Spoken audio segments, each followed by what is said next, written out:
Hello, welcome to QEGS Ashbourne BBC School Report 2016. I'm Anis. These are your news stories for today. We have been looking at new housing being built in Ashbourne, the Derbyshire Youth Council, and it's showtime at QEGS with their yearly show Hairspray. The first story of the day, Will and Alex are looking at extra housing being built in Ashbourne. Here are their reports.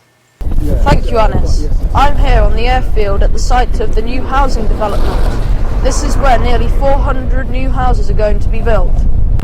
Planning meetings are ongoing in the Dales area about the new housing, but one thing is for certain, that if these houses come, there will definitely be a lot of children to follow.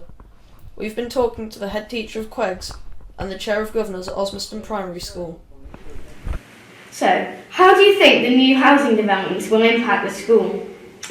There are a number of housing developments currently. Some of them are already being built, and some of the houses are now being lived in, and the students are already here. But there's a lot planned over the next 5 to 10 years, including the airfield. I think that's part of it. And the school has met as a group, so we have a group called a Futures Group, and the Futures Group meets together, and that's some of the staff and some of the governors. And we all meet together. We've already met with the students. We met with the students about 18 months ago. And we have now met with some architects, and we've had discussions with Derbyshire County Council and Derbyshire Dales District Council, because we have to work with both to make sure that both are talking to each other and talking to us all at the same time. So what we know now is we have a rough idea of where the housing is, and we have a very, very, very rough idea of how many students that could potentially generate. And so we've now begun to look at plans of how the school can now cope with extra students. Thank you. How are you and the school planning on accommodating these potential pupils?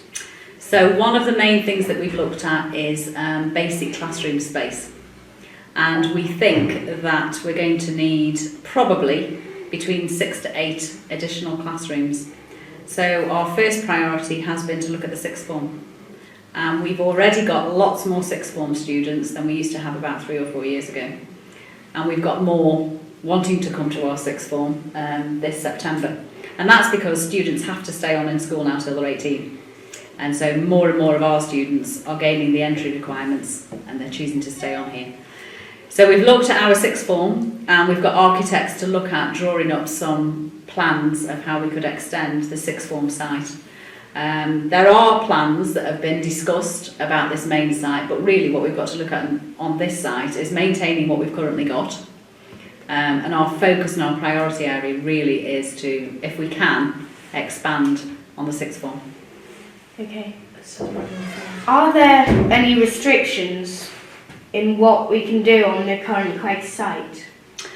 There are obviously a lot of restrictions on this site because it's a very challenging site, because it's built on a slope. There are loads and loads of steps, and we need to maintain students' social space so that they can still have space outside.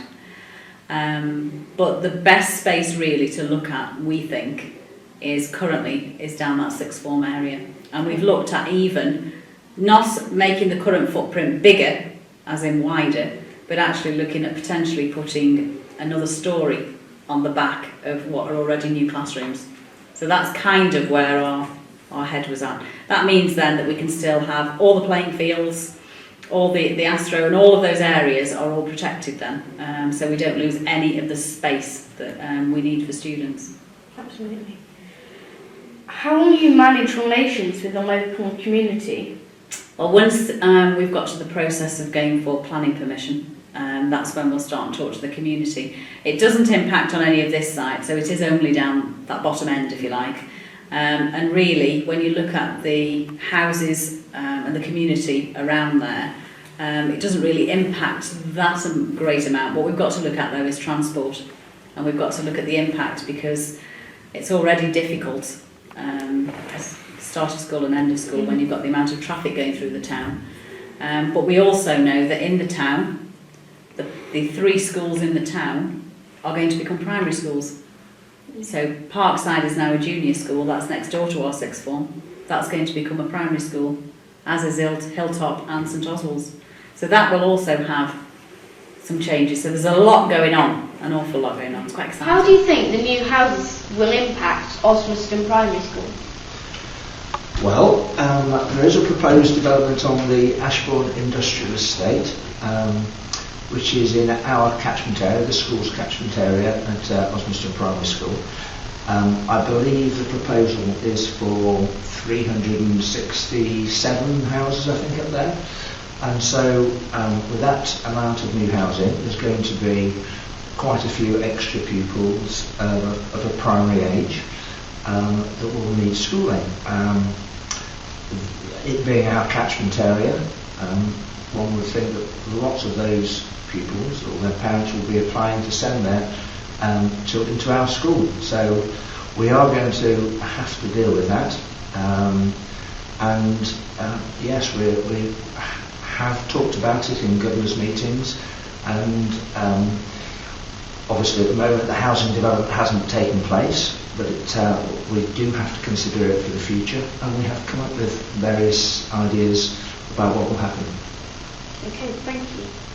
Do you have any idea roughly how many extra pupils it could mean for the school? Our understanding is that it could mean up to 70, 80 new pupils in our school. How are you planning on accommodating the new pupils? Well, at the moment, Osmaston Primary School is basically full. We have approximately 120, 125 pupils in the school at any one time. We have 4 classrooms, and they are all full. So we have various mixed age group classes, and we would have to expand in some way to accommodate that sort of number of extra pupils.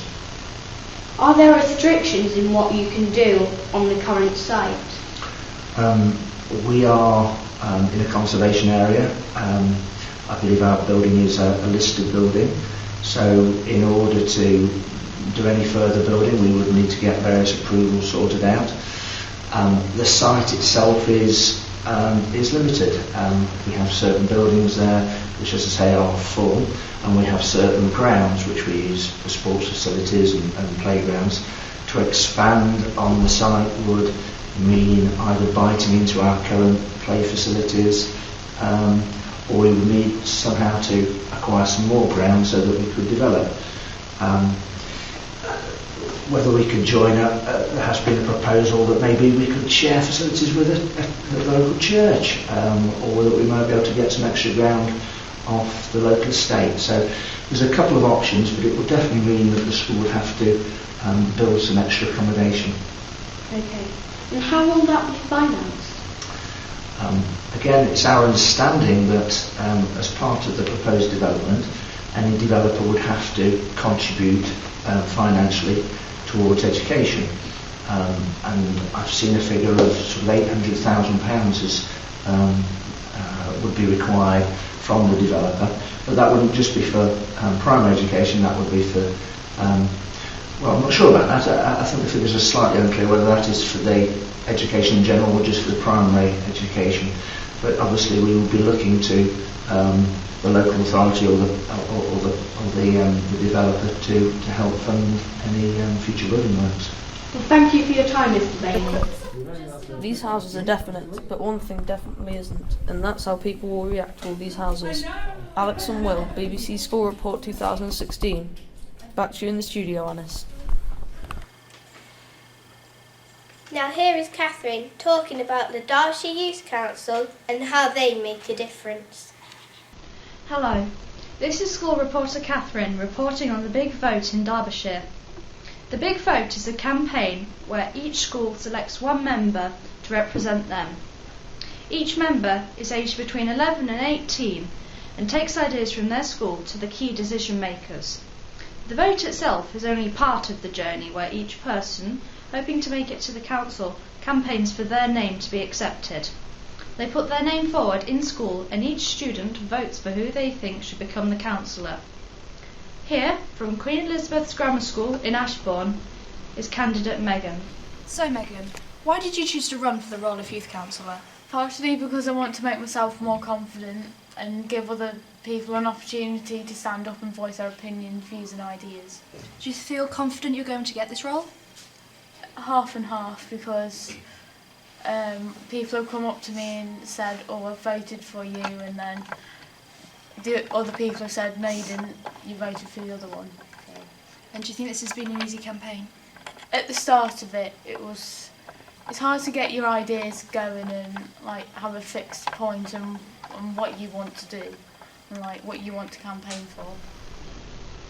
The results evening for the Big Vote 2016 is Thursday the 10th of March. Everyone, especially the candidates, are getting very excited. That's all for now. Back to the studio. Now here's Charlie with the weather. Thank you, Ines. Now here's the weather for Ashbourne today. Over here in Ashbourne it's going to have some light rain showers. So if you're going to go out and about, I should actually take your umbrella. Moving through the day, the rain will gradually get heavier, and it will continue through the night, so we'll have a wet morning on Friday. That's all for the weather today. Back to the studio. There is now a school play going on around QEGS called Hairspray the Musical. Here is Simon with his report. Hello, my name is School Reporter Simon and I am reporting on this year's QEGS school show Hairspray. In this highlight of the school calendar, previous shows have included Wizard of Oz, Little Shop of Horrors and Grease. What made you want to do Hairspray for this year's school show? We wanted to do a popular show. We always do a popular show, then a non-traditional show. So we've done High School Musical, which was very popular, and then Little Shop of Horrors, which was an old show. So we just like to mix it up and make it interesting each year. Have rehearsals been going well?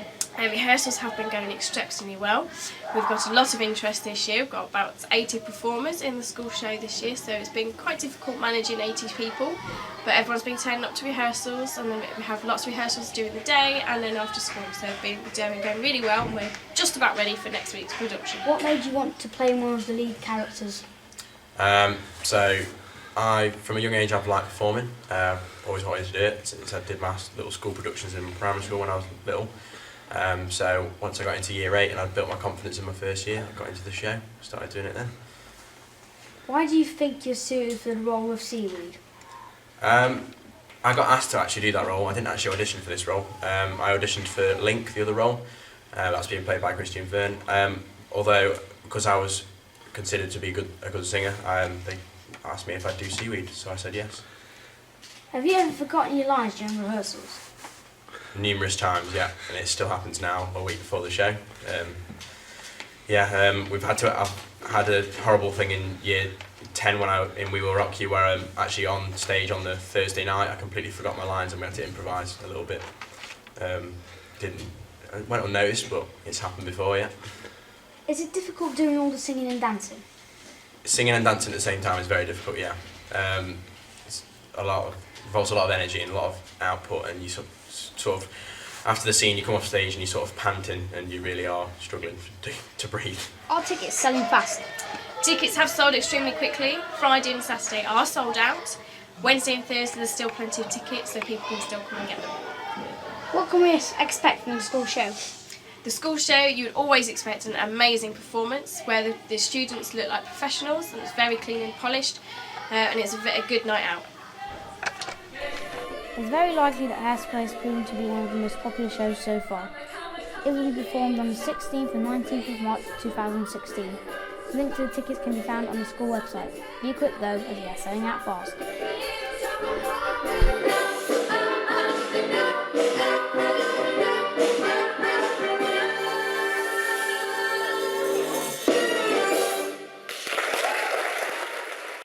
Thank you, Simon. That's all from the QEGS Ashbourne BBC School Report team. I look forward to seeing you in 2017. Goodbye.